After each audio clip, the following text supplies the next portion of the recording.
Hey, ¿qué pasa? El día de hoy vamos a revisar un tema que, bueno, en realidad es muy controvertido. Uno pensaría que no, que en realidad hay mucho, pues que la gente está muy integrada en ese aspecto, ¿no? Donde la gente tiene más o menos la misma idea de cómo se hace esto, pero la verdad es que no. Es muy curioso porque en mi investigación sobre esto me doy cuenta que hay muchas discrepancias entre un autor y otro. Pero bueno, vamos a ver, ¿no? El tema. El tema de hoy, justo como lo viste en el título, son los mapas mentales. ¿Qué es un mapa mental? Bueno, mira, el mapa, ¿no? El mapa tiene que ver con una guía para encontrar ciertas cosas, ¿no? Es decir, tú en un mapa, en cualquier tipo de mapa, conceptual, mapa jerárquico, mapa mental, nunca vas a poner toda la información, ¿no? Es decir, no es el texto original y por supuesto no es un resumen. Por lo tanto, tú vas a tener que poner las ideas centrales de lo que quieres decir. El mapa y el mapa mental en específico te va a servir como una guía para que tú puedas referirte al texto original y tú puedas hacer ciertas asociaciones con el texto, de tal forma que te sea mucho más fácil recordar. Entonces, ¿cómo va a ser esto? Vamos, ¿para qué me sirve el mapa mental? El mapa mental sirve justamente para que tú puedas organizarlo, ¿no? Para que tú tengas un referente de algo. Entonces, si yo tengo un texto muy complicado, ¿no? Tengo aquí uno preparado, ¿no? Podemos ver el psicoanálisis después de Freud, ¿no? Un texto extenso, complicado, pero que hace un muy buen resumen de varias teorías de los postfreudianos. Está Lacan, está Winnicott, está Melanie Klein, está Kohut, etc. Entonces, acá los Bleichmar lo que hacen es ponernos una especie de pequeño resumen de las teorías de estos autores, ¿no? Justamente para que tú puedas tomarlo como referencia y leer al autor directamente. Este no es un sustituto de, digamos, nuestro texto original, ¿no? Es decir, si yo leo el capítulo de Melanie Klein, por supuesto que no estoy asumiendo que yo ya sé de Melanie Klein, sino que es una forma resumida, es una referencia, es una cuestión explicativa para que yo pueda leerla y sea más sencillo para mí entender, ¿no? Algo así es el mapa mental, ¿no? Digamos que hay tres pasos básicos, ¿no? Serían los tres pasos para llegar al mapa mental. El primero es leer el texto, ¿no? Si yo quiero hacer un mapa mental sobre el psicoanálisis después de Freud, primero tendría que leer el psicoanálisis después de Freud. Yo sé que suena muy lógico, pero se sorprendería de la cantidad de gente que no hace eso.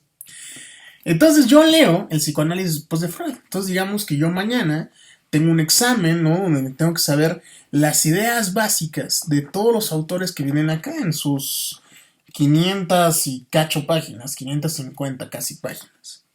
Entonces digo, bueno, obviamente no me voy a poder acordar de todos los autores que vienen acá. Entonces ya la leí una vez, lo comprendí y ahora lo que voy a hacer es un resumen. ¿Ok? Tengo que comprender el texto, eso es muy importante. Tenemos que entender que el mapa mental es una herramienta de estudio, no es una herramienta de comprensión. La comprensión lectora tiene que venir de otro lado. Tú tienes que poder leer algo y entenderla.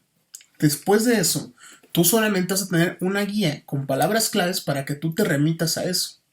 El estudio nunca, nunca, nunca, nunca se va a poder sustituir. Estos videos de YouTube, por ejemplo, que yo estoy subiendo, ¿no? Si yo les subo un video de la neurosis obsesiva, que por supuesto ya está en mi canal por si quieren checarlo, no va a sustituir que ustedes lean a Freud, porque esas son ideas mías. Entonces, para que ustedes puedan realizar un mapa mental efectivo, lo que ustedes tienen que hacer primero es leer el texto. Ese va a ser nuestro primer paso. Si es necesario, por supuesto, habría que leerlo 2 o 3 veces. Y por supuesto, habría que apoyarse en maestros, en compañeros, en lecturas complementarias, por supuesto en videos de YouTube, ¿no? Donde te expliquen. Pero el primer paso, y que es insustituible, es leer el texto. Una vez que yo ya leí el texto, lo que tengo que hacer es un resumen de las partes más importantes. Un resumen, ¿a qué me refiero? Me refiero a tomar los puntos claves, lo que yo considero que es más importante, y quitar todo lo demás. Por supuesto, es un libro gigante, ¿no? Y bueno, es irónico porque de hecho este es un resumen. Estaría haciendo un resumen del resumen que hacen los Bleichmar. Por supuesto que los Bleichmar son gente muy, muy, muy estudiada, es gente brillante. Entonces hizo un resumen de lo mejor, es la mejor calidad. Entonces ellos ya hicieron un resumen poniendo precisamente pues todas las ideas básicas que ellos consideraban que eran mejor. Entonces una vez que yo ya leí, entendí que es el primer paso. El segundo paso está en hacer un resumen.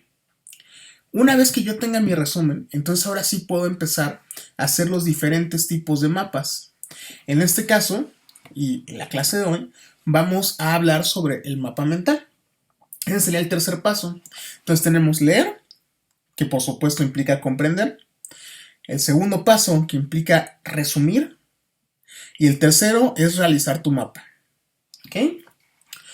A su vez, tenemos que los mapas mentales tienen 7 pasos, ¿no? Digamos, para su realización, ¿no? El primer paso,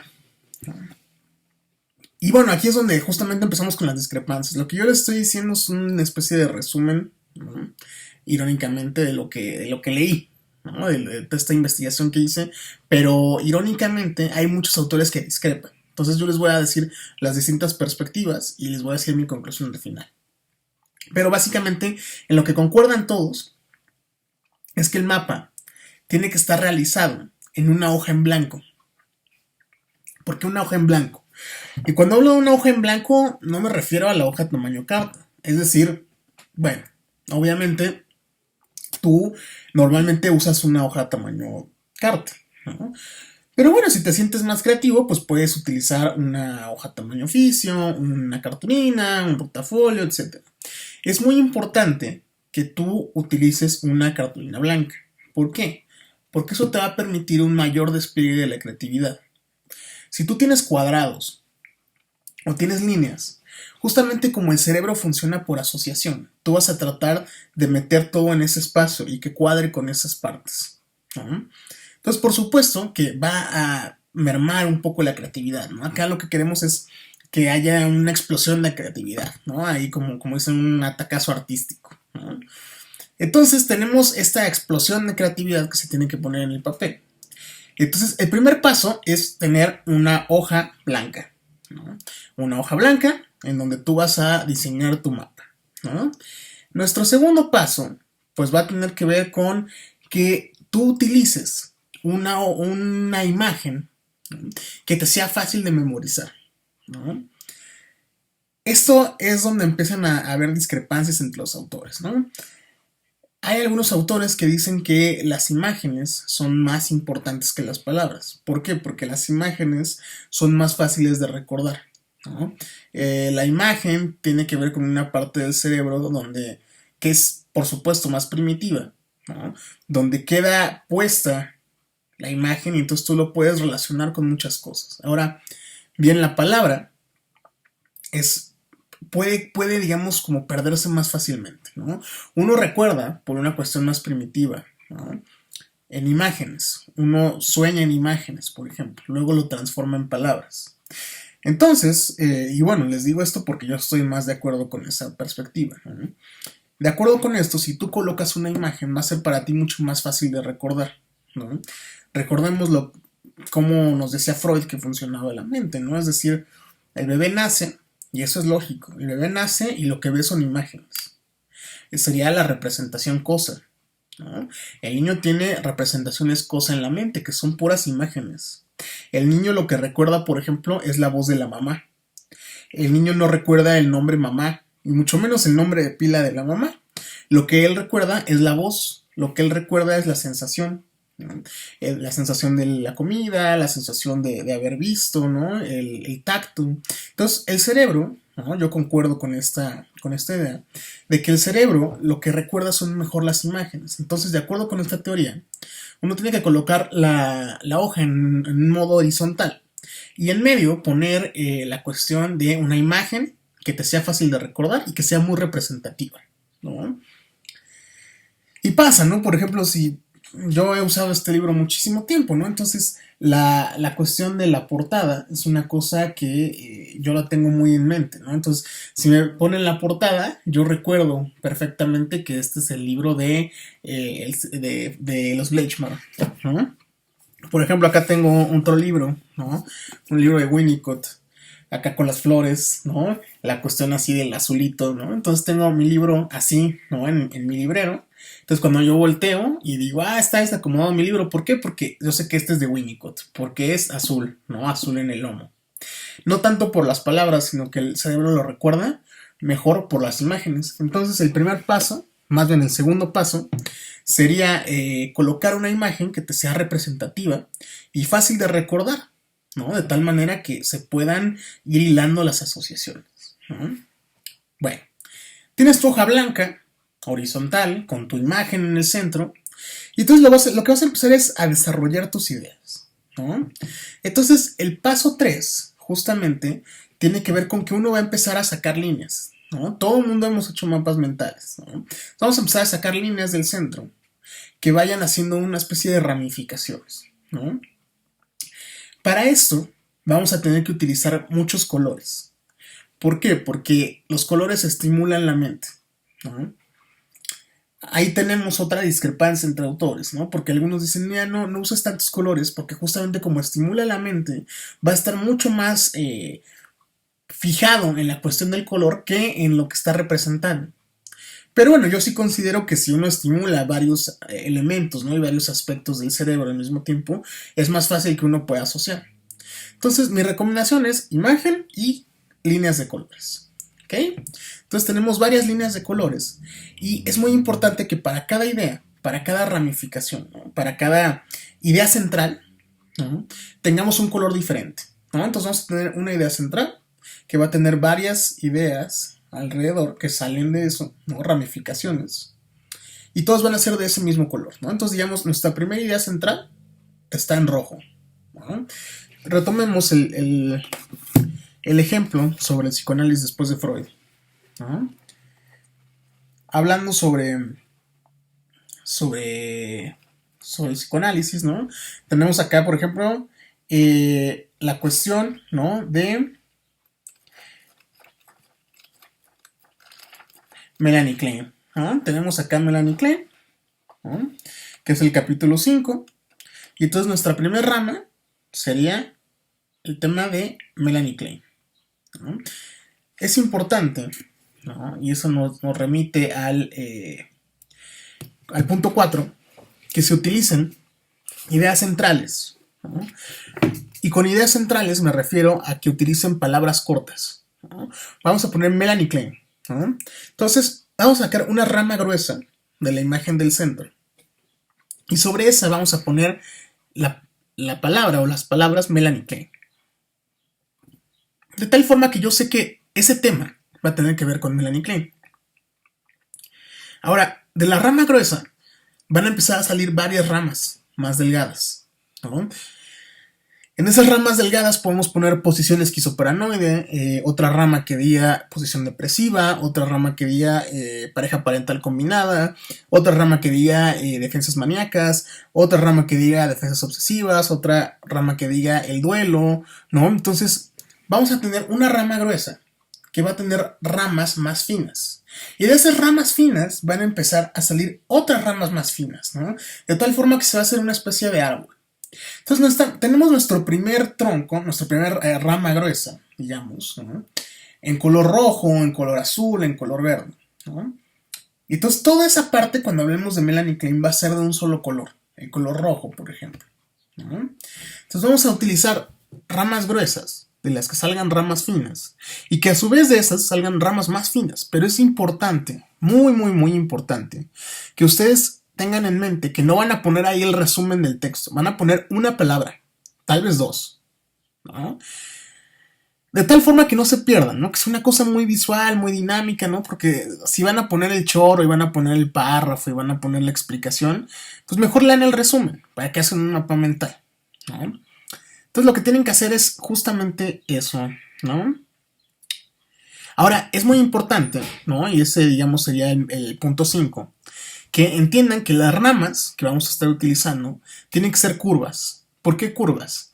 Porque si se hacen de manera recta, empieza a generar una cosa donde uno se pierda, ¿no? Es muy fácil que tú te pierdas con líneas muy rectas, ¿no? Tienen que ser líneas curvas. ¿Por qué? Porque eso implica la cuestión de la movilidad, eso te genera, ¿no? Como una sensación de que es una cosa fluida, ¿no? Entonces es más agradable para la vista la utilización de las líneas curvas, ¿no? Entonces,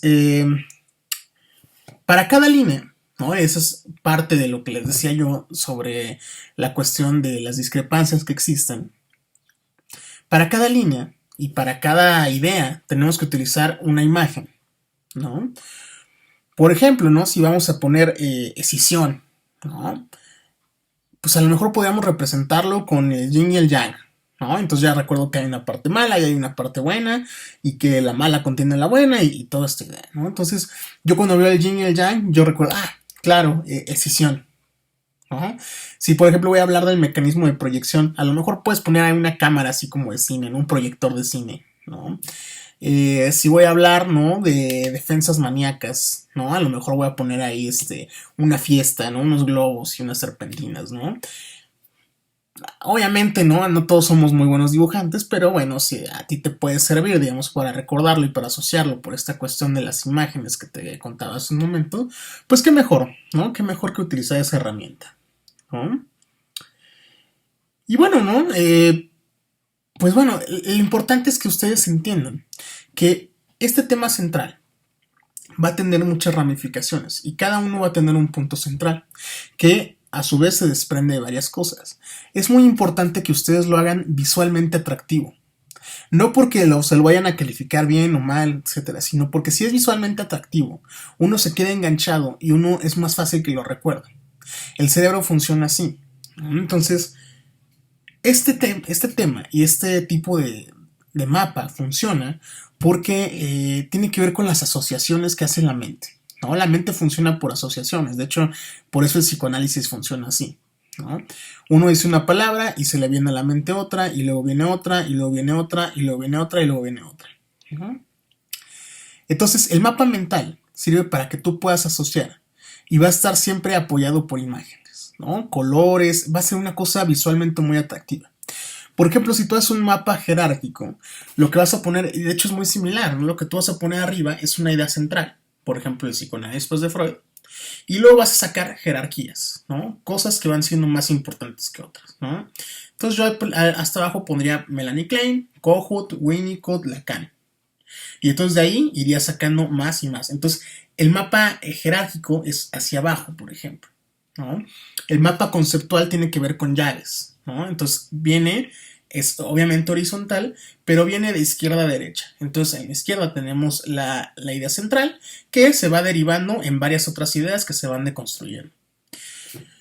La ventaja que tiene el mapa mental sobre otro tipo de mapas es que acá ninguna idea es más importante que otra. Por supuesto, el mapa jerárquico, el mapa conceptual y todos estos que ustedes pueden ver funcionan, pero tienen la desventaja de que empieza a haber un sesgo, ¿no? Entonces, cada vez la información va perdiendo importancia o relevancia, entonces la mente es más fácil que se pueda olvidar porque les está dando menos importancia a lo del final.